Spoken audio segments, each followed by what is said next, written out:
Hello and welcome to my channel where I talk a lot about wellness, wealth, growth mindset, and health.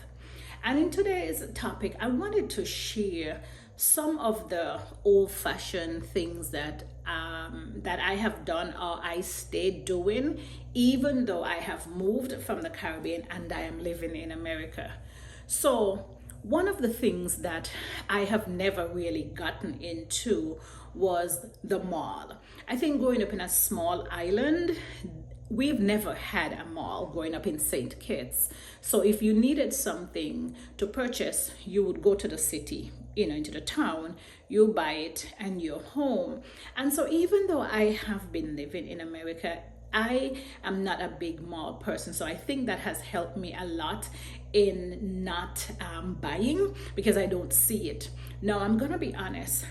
Amazon was a big deal for me. I have never had something that was sent to my doorstep.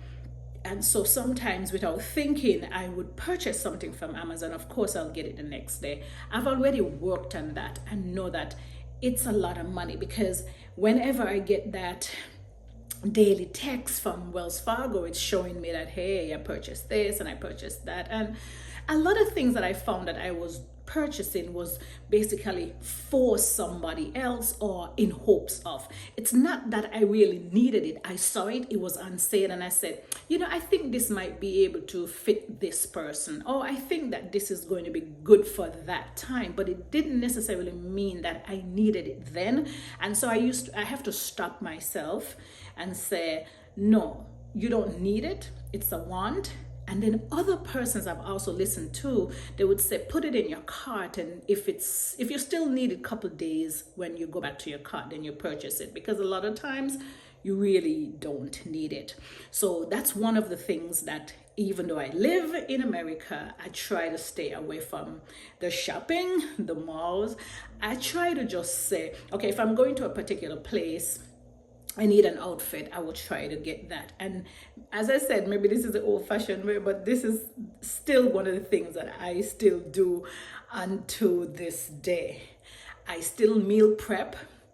I purchase most of my things in bulk, like my wings, my rice, my sugar, flour, and I keep them, my oil, and I just keep them so I don't have to be going all the time and buying these things.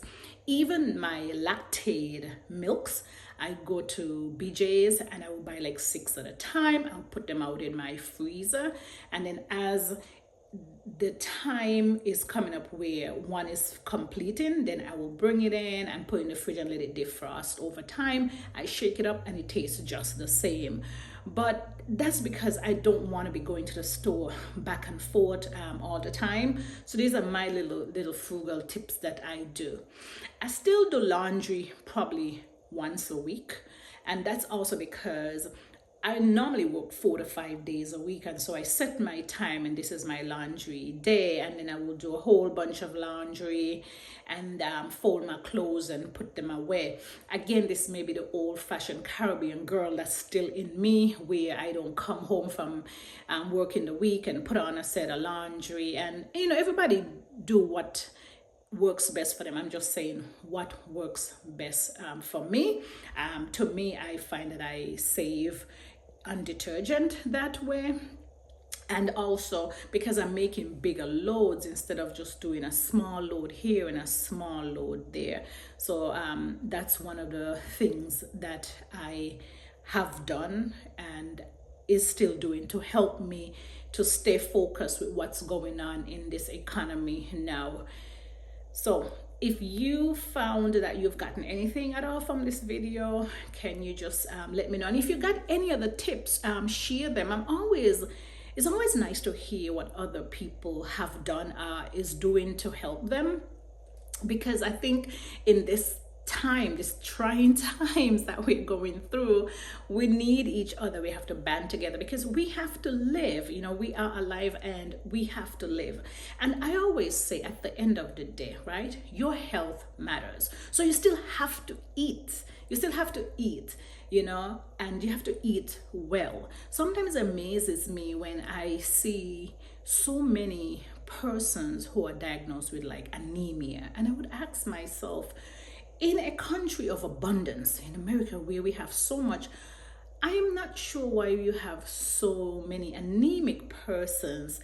And I'm talking about without underlying issues, bleeding, things like that, and I just come back to, are we eating well enough? Because I think health is wealth, because no matter how much money you have, at the end of the day, if you don't have health, then the money doesn't really matter. Okay? Take care of yourself and be blessed until I see you again.